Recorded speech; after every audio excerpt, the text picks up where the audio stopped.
todos! Estamos no último vídeo do curso de Tecnologia de Comunicação de Dados, o segundo vídeo da 7ª semana. Nesse vídeo, continuamos a falar sobre as redes sem fio sem visada direta, com múltiplas reflexões, e vamos falar especificamente de uma tecnologia nova que está trazendo muitas aplicações desafiadoras, interessantes, com grande potencial de melhorar a vida das pessoas, tá? Que são as redes de sensores que vamos estar abordando aqui nessa aula. Também é um assunto grande e complexo. Nosso objetivo é falar um pouco da terminologia, dos padrões envolvidos, dar um primeiro contato para vocês sobre essa tecnologia, né, que está sendo cada vez mais utilizada. Qual é a diferença de uma rede de sensores para uma rede Wi-Fi convencional? Numa rede Wi-Fi, atrás de cada equipamento, normalmente você tem um ser humano. Seja um telefone celular, seja um tablet, tá? Seja qualquer outro tipo de equipamento que usa a tecnologia 802.11, normalmente ele é comandado por um ser humano que está enviando e recebendo mensagens, usando aplicações através da rede. O sensor, ao contrário, é um equipamento autônomo, é um equipamento que está instalado em algum lugar, que está em alguma posição, está fazendo algum tipo de medida de temperatura, medida de presença, medida de umidade ou qualquer outro tipo de medição, tá? E transmitindo essa medida para um ponto central, onde as informações dos diferentes sensores serão coletadas, serão estruturadas, organizadas e então vão fornecer dados para alguma aplicação que vai tratar aquela informação. Então podemos definir os sensores como equipamentos de pequeno porte, de tamanho reduzido, em geral, obviamente, isso não é uma regra absoluta, que são capazes de medir alguma grandeza física, temperatura, pressão, passagem de veículos ou qualquer outra coisa que você queira imaginar. Os sensores têm sido utilizados, têm sido propostos num número infindável de aplicações. Tá? Por exemplo, em pecuária, se colocam sensores num rebanho e com isso eu consigo acompanhar o meu rebanho, saber onde ele está, como ele está se movimentando, quais são as áreas de pastagem preferidas. Já foi feita uma experiência nesse sentido também, de colocar sensores em baleias no mar. Né? Claro que as baleias não ficam presas num lugar, mas sabendo que elas habitam uma determinada área, foram colocadas estações estrategicamente distribuídas dentro dessas áreas, e quando a baleia passava perto de uma dessas áreas, o sensor preso à pele dela transmitia um sinal para a estação, informando então aos biólogos, aos pesquisadores, sobre a movimentação dos cetáceos. Com isso se ganhou muito conhecimento sobre a vida desses animais. E assim vai embora, tem um monte de aplicações, né? Por exemplo, já foi proposto para medir quantidade de água em bueiros para detectar enchentes em pontos estratégicos da cidade, está sendo utilizado assim, e assim por diante. Além, nós falamos sempre em redes de sensores, mas os sensores também podem ser atuadores, eles podem fazer algum tipo de coisa, movimentar algum tipo de mecanismo, ligar ou desligar um aparelho e assim por diante.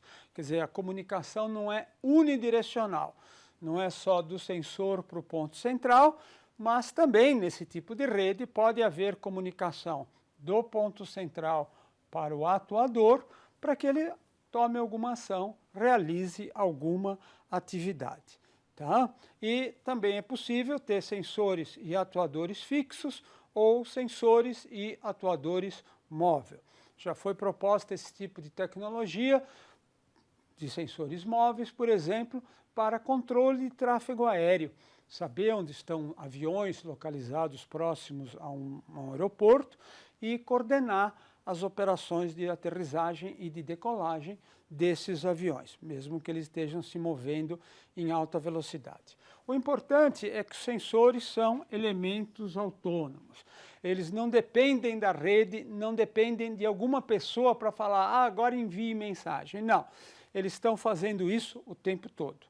Em alguns casos, sensores um pouquinho maiores são capazes de coletar informações, mesmo que eles não estejam em comunicação nesse momento.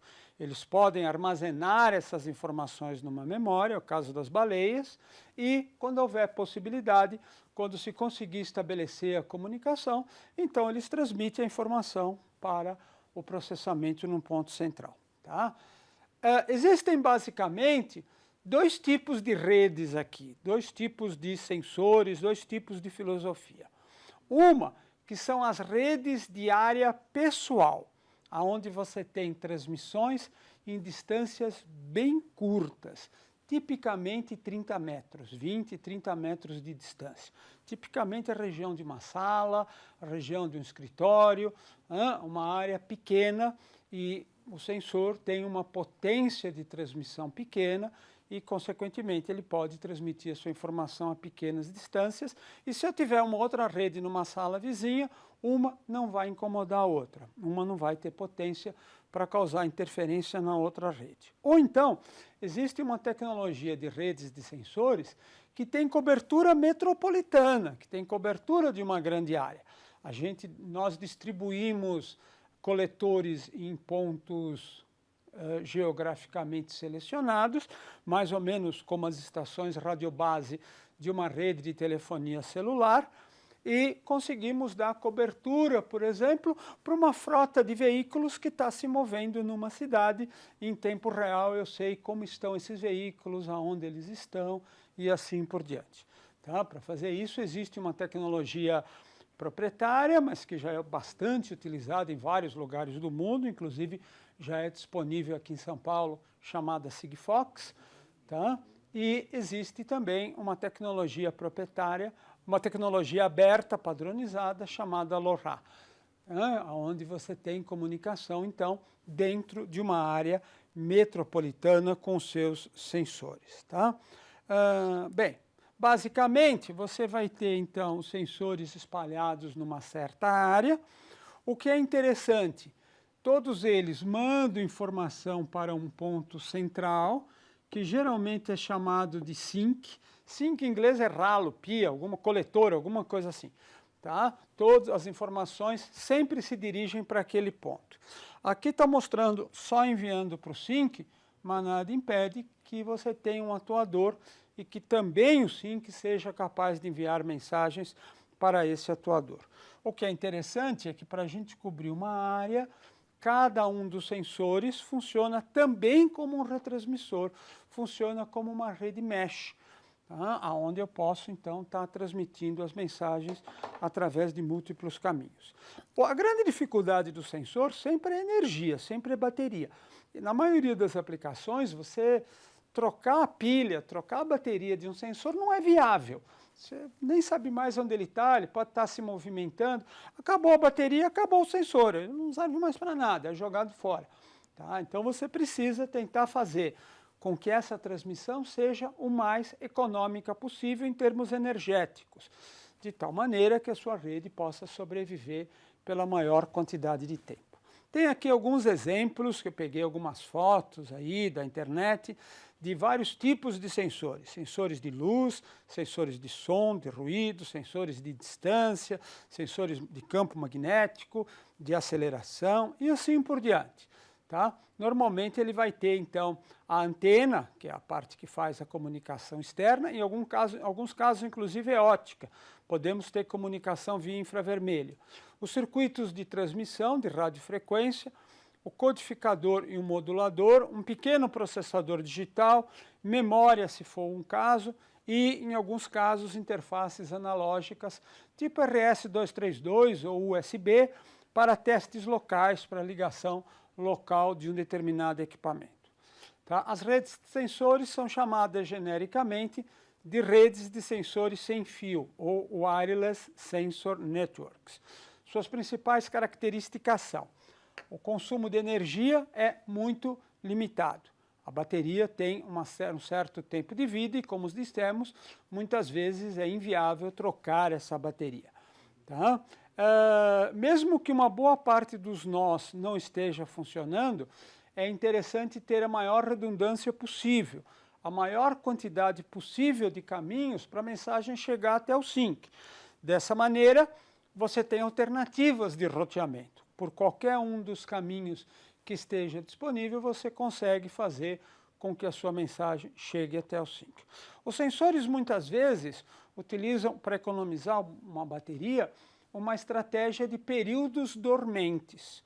Por exemplo, se um sensor sabe que ele precisa captar informações uma vez por minuto, ele capta a informação, transmite e desliga, passa a maior parte do minuto desligado. Tá? Consequentemente, a bateria dele vai durar por um tempo muito maior. Quanto maior for esse tempo de repouso, mais vida você vai ter na bateria. Mas enquanto ele está em repouso, eu não posso utilizá-lo como retransmissor. Eu perdi um dos caminhos da minha rede. Então, por isso que é interessante ter, né, a capacidade de operar, mesmo que um número significativo de nós não esteja em operação. Mobilidade dos nós, algumas aplicações dos sensores são móveis. Escalabilidade, tem aplicações que a gente utiliza meia dúzia de sensores, estamos felizes com isso, e tem aplicações que utilizam milhares de sensores. Na área militar, por exemplo, existe a ideia de espalhar sensores numa determinada região de forma totalmente aleatória, tipo jogando de um avião, assim como se estivesse chovendo, né? E esses sensores são capazes de captar movimentos de veículos ou de pessoas, que são informações militares interessantes.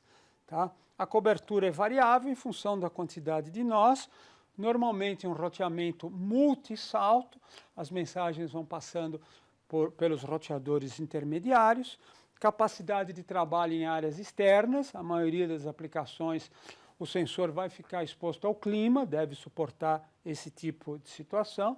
Em compensação, montar uma rede dessa não precisa fazer nada, joga os sensores, eles começam a funcionar sozinhos e transmitem as informações sozinhos. É muito fácil de você instalar. Tá? E uma abordagem de comunicação misturando as múltiplas camadas da arquitetura de comunicação. Geralmente esses equipamentos são programáveis, você tem várias estratégias aí para que eles façam aquilo que você precisa. Um tipo de sistema operacional muito utilizado, principalmente na área de pesquisa, é o TINOS, que é um sistema operacional miniatura desenvolvido especificamente para sensores. Né? Ele trabalha orientado a eventos, quando determinadas ações acontecem, ele vai executar respostas a esses eventos, ações relacionadas a esse evento. Tem outros aqui também que costumam ser utilizados. A forma de acesso ao meio é muito variada, teríamos que ter umas 2 ou 3 aulas só para discutir todas as formas de acesso ao meio que foram propostas. Ao contrário da rede 802.11, que sempre utiliza CSMA-CA, o funcionamento da rede de sensores varia muito, depende muito do tipo de aplicação.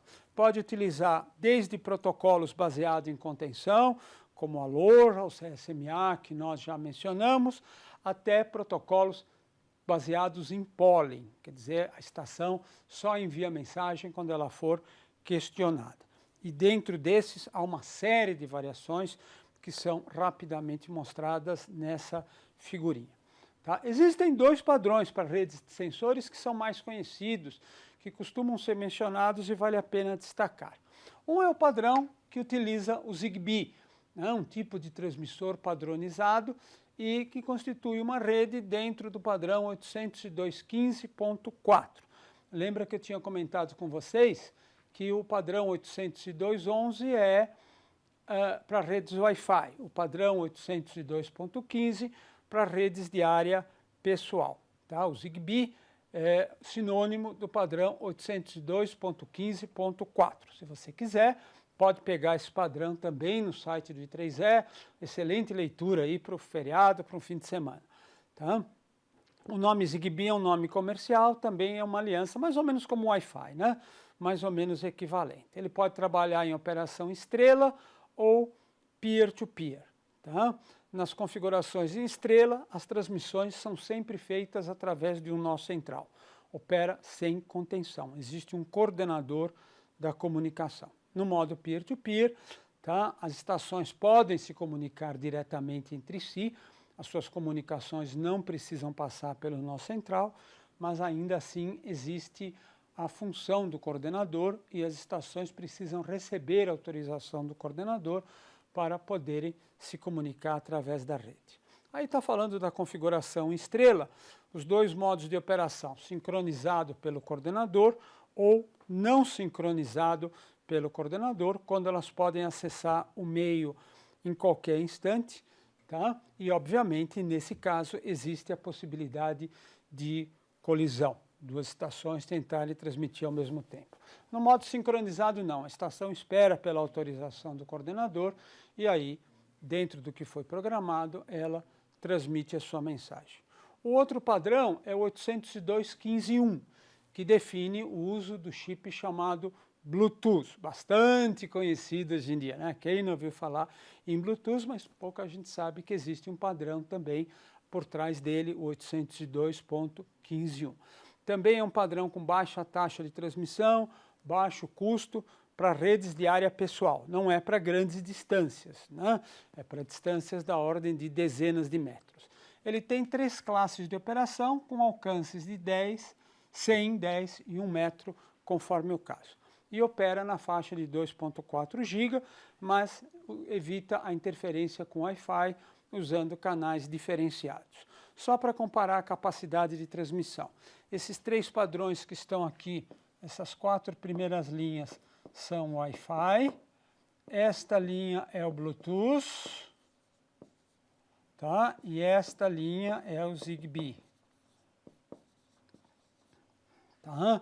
Então você vê a frequência de transmissão, as taxas de transmissão que podem ser atingidas em cada padrão, o alcance que você pode ter e o tipo de rede, que são redes de área pessoal, Personal Area Networks. Existe um padrão surgindo, um padrão novo ainda, bem pouco conhecido, 802.15.16, que são as chamadas redes de área pessoal, ou Body Area Networks. É para você colocar um sensor no seu sapato, no seu relógio, no seu celular, e todas essas coisas conseguirem se comunicar entre si. Como disse, é um padrão novo, né, que ainda está evoluindo. Ainda não temos muitas aplicações trabalhando sobre eles. E finalmente aqui, novamente entre os vários padrões, aqui pegando o Bluetooth e aqui o Zigbee, os tipos de modulação que podem ser empregados em comparação com as tecnologias Wi-Fi. Tá?